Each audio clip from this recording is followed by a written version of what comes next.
عالمہ گزری بہت بڑی سیدزادی تھی, انہوں نے کتاب لکھی ہے, شیراز کی رہنے والی تھی, بہت بڑی مجتہدہ, شاید ایک ہی مجتہدہ جو پچھلے 100-200 سال 400 سال میں گزری ہیں, جنہوں نے کتاب لکھی ہے فضائل امرون پہ, اوالی اللیالی فی فضائل مولا الموالی, وہاں سے پیش کر رہا ہوں. فرماتی ہیں کہ جب ایک بہت بڑا حکیم یونان سے مدینے پہنچا, اس نے جا کے سوال کیا مدینے والوں سے, کہا کہ میں نے سنا کہ کوئی محمد نامی آدمی آیا صلی اللہ علیہ وسلم, محمد وعجل فرج, وقت تیزی سے گزرا, مجمع کی توجہ میرے ساتھ ہو. کہا کہ میں نے سنا کہ کوئی اس نام سے آدمی ہے, وہ کہتا ہے میں نبی ہوں, اور بہت سے لوگ کہتے ہیں وہ مجنون ہے, تو اگر معاذ اللہ وہ مجنون ہے, میں ان کا علاج کرنے کے لیے آیا. اب وہ طبیب اپنے آپ کو بہت قابل سمجھ رہا ہے کہ میں طبیب ہوں, علاج کر دوں گا, وہ نبوت کا دعویٰ بند کر دیں گے. کہا کہ رسول اللہ کا وصال ہو چکا ہے, کہ ان کی مسند پہ بیٹھنے والا ہے, توجہ ہو, کہ ان کی جگہ پہ کون آیا ہے؟ تو جناب سلمان کھڑے تھے, کہا میرے ساتھ آؤ, میں بتاتا ہوں ان کی جگہ کون ہے. جناب سلمان نے ہاتھ پکڑا, کہا یہ سامنے دیکھ رہے ہو؟ کہا کون؟ کیا یہ جو علی بن ابی طالب نظر آ رہے ہیں؟ کہا یہ ان کے جانشین ہیں. آیا قریب, کہا ایک مرتبہ مولا کو سر سے پاؤں تک دیکھا کیونکہ طبیب تھا. کہا کہ آپ کی آنکھوں سے پتہ چلتا ہے کہ آپ سوتے نہیں ہیں. پتہ نہیں توجہ ہے نہیں, آپ کی آنکھوں سے پتہ چلتا ہے آپ سوتے نہیں ہیں. میں آپ کو ایک ایسی دوا دوں گا, آپ کی آنکھیں بالکل صحیح ہو جائیں گی. یہ سرخی ہے نا, نہ سونے کی وجہ سے آنکھیں سرخ رہتی تھی. سب نے لکھا, بڑے بڑے مورخین نے سب نے لکھا کہ جب مولا میدان جنگ میں اترتے تھے, آنکھیں بہت بڑی بڑی تھی, صرف آنکھیں کھول کے دشمن کو دیکھتے تھے, اس کا پتا پانی ہو جاتا تھا, آنکھیں سرخ رہتی تھی. تو اس نے آنکھوں کو دیکھ کے کہا یا علی آنکھیں سرخ رہتی ہیں, آپ کی آنکھیں سرخ ہیں جاگنے کی وجہ سے, میرے پاس ایک دوا ہے, آنکھوں میں ڈال لیجیے گا, آنکھیں ٹھیک ہو جائیں گی. مولا نے کہا اور کوئی بات؟ توجہ ہے؟ مولا نے کہا اور کوئی بات؟ اس نے دوبارہ مولا کی پنڈلیوں کو دیکھا, کہا کہ آپ کی پنڈلیاں بہت باریک ہیں. مولا بہت کم کھاتے تھے, بہت پتلے دبلے تھے. اس نے کہا کہ آپ کی ٹانگیں بہت پتلی ہیں, میرے پاس ایک دوا ہے, وہ کھا لیجیے گا, اور ایک میرا آپ کو مشورہ ہے, وزن نہ اٹھائیے گا. پتہ نہیں توجہ ہے یا نہیں, وزن نہ اٹھائیے گا, آپ کی پنڈلیاں کمزور ہیں, بہت پتلے دبلے ہیں, محسوس ہوتا ہے آپ نے کبھی گوشت نہیں کھایا یا کبھی بہت کم کھاتے ہوں گے, تو آپ کی پنڈلیاں بڑی کمزور ہیں, وزن نہ اٹھائیے گا. مولا نے کہا اچھا, کہنے کہ میرے پاس دونوں چیزوں کا علاج موجود ہے. مولا نے کہا اچھا کوئی ان کا الٹ بھی موجود ہے؟ کہا ایک زہر ہے, ایک قطرہ کسی کو کھلا دو تو فوراً مر جائے گا. مولا نے کہا اس نے ایک چھوٹی سی شیشی نکالی, کہا اس میں وہ زہر ہے. مولا نے کہا مجھے دے. مدنی کی توجہ میرے ساتھ, اوالی اللیالی فی فضائل مولا الموالی, تمام مولاؤں کے مولا کے فضائل. ایک مرتبہ مولا نے کہا کہ یہ زہر ہے, مولا نے ایک مرتبہ رکھا اور پینا شروع کیا. اس نے آنکھوں کو دیکھنا شروع کیا, پریشان ہونے لگا, کہا بھاگو, یہ سارے مسلمان مجھے مار دیں گے, اس نے زہر پی لیا. مولا نے کہا ذرا پنڈلیوں کو دیکھ, پہلے آنکھوں کو دیکھ. آنکھوں کو دیکھا, کہا یہ زہر پی کے آنکھیں ٹھیک ہو گئی. سنے سنے سنے سنے, توجہ مجمع کی. میرے مولا نے کہا ذرا دیکھ, یہ عمارت ستون پہ کھڑی ہے. مولا نے ستون کو اٹھایا, وہ بھاگ کے پیچھے ہٹا. جب ہٹا مولا نے کہا اور سے دیکھ, یہ عمارت میں نے اٹھا دی.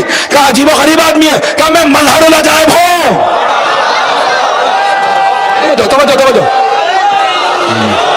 توجہ مجمع کی میرے ساتھ. مولا نے کہا میں مظہر العجائب ہوں, تو نبی کا علاج کرنے آیا تھا, میں ان کا وصی ہوں. جب وصی ایسا ہے تو نبی کیسا ہوگا؟ چند نہج البلاغہ کے مولا کے فرمان یاد ہو جائیں تو مولا فرماتے ہیں ہمارے کلام کے یاد رکھنے کے اثر بہت اچھے ہیں. حافظہ بڑھتا ہے, رزق میں برکت ہوتی ہے, زندگی میں برکت ہوتی ہے, آخرت آسان ہوتی ہے, حساب آسان ہو جاتا ہے, صراط آسان ہوتا ہے, میزان آسان ہوتا ہے. کہ روز قیامت کہ روز قیامت جسے ہماری 40 حدیث یاد ہو, یا اگر 40 میں جتنے بھی یاد کر لو, وہ فقہاء میں مشہور ہوگا, مقام بڑھ جائے گا اس کا. کیوں؟ ہمارا فرمان, اس کا اثر بہت زیادہ ہے. طبیب چائنا کا, ویسٹ منسٹر یونیورسٹی میں لندن کے اندر پروفیسر ہے میڈیسن کا, وہ کہتا ہے جب بھی میں مولا کا یہ فرمان پڑھتا ہوں, تمام کی تمام میڈیکل سائنس کا خلاصہ اس ایک فرمان میں دیکھتا ہوں. کیا فرماتی مولا؟ کہ صبح کا ناشتہ خود سے کرو, دوپہر کا دوست کے ساتھ, رات کا دشمن کے ساتھ.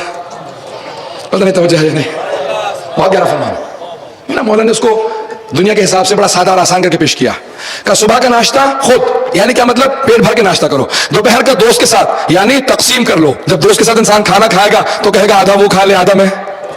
اور رات کا دشمن کے ساتھ, یعنی کیا مطلب؟ دشمن کے ساتھ کھانا کھاتے ہوئے بھوک اڑ جاتی ہے.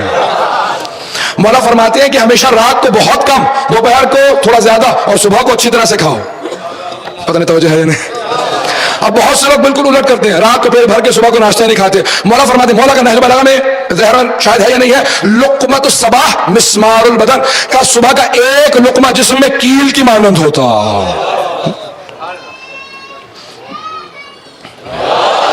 کہا اتنے دقت سے کھاؤ، صبح کو اچھی طرح سے، کہا رات کو کم کھاؤ گے نا تو بیماریاں کم ہوگی۔ عزیزان گرامی، وہ اتنا بڑا پروفیسر، وہ کہتا تھا اتنا سا مولا کا چھوٹا سا فرمان ہے، ایک سطر کا، ایک لائن کا، کہ اس پہ میں کئی مرتبہ سوچتا ہوں پی ایچ ڈی لکھوں۔ وہ ڈاکٹر کہتا تھا کہ کیوں؟ کہ جتنا میڈیکل سائنس کو اسٹڈی کرو گے تو یہی نتیجہ نکلے گا کہ جتنی بیماریاں ہیں وہ معدے سے چلتی ہیں، اور مولا نے معدے کی تمام بیماریوں پہ قابو پانے کا بڑا آسان سا فارمولا بتا دیا۔ ایک فرمان پہ جب ایک، اور وہ پیدائشی مسلمان نہیں تھا، صرف اس نے قرآن کا ترجمہ پڑھا۔ وہ کہتا تھا کوئی بھی آدمی بغیر تعصب کے قرآن پڑھ لے ایک مرتبہ، اگر عربی نہیں جانتا ترجمہ پڑھ لے تو مسلمان ہو جائے گا، اور نہج البلاغہ پڑھ لے تو مولا کا ماننے والا ہو جائے گا۔ کتنی گہرائی ہے عزیزان گرامی۔ میں درخواست کروں گا اپنے بھائیوں سے، بچوں سے، بزرگوں سے، نہج البلاغہ، قرآن اور نہج البلاغہ کبھی نہ چھوڑے، پڑھتے رہیں، چاہے ایک سطر، ایک آیت پڑھیں، ایک حدیث پڑھیں، بہت گہرائی۔ وہ کہتا تمام کی تمام بیماریوں کا علاج مولا نے ایک جملے میں کہہ دیا، اگر انسان اس بات کی طرف توجہ کرے کہ کیا کھا رہا ہے۔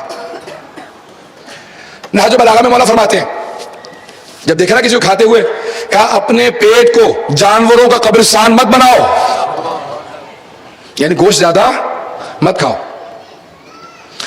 آج بہت سے لوگ اس بات پہ پریشان ہے کہ مولا جو کی روٹی کھاتے تھے، مولا فرماتے ہیں یاد رکھو یہ جتنے معدے کے آنتوں کے کینسر ہے نا، یہ آج میڈیکل سائنس نے دریافت کیا، اب سے 20 سال پہلے، ذمہ داری سے پیش کر رہا ہوں، مجھے خود ایک میڈیکل ڈاکٹر نے بتایا، کہا یہ سارے کے سارے کینسر جو معدے کے آنتوں کے ہوتے ہیں فائبر نہ کھانے کی وجہ سے ہوتے ہیں، کہ جتنا فائبر جو میں ہے کسی چیز میں نہیں ہے۔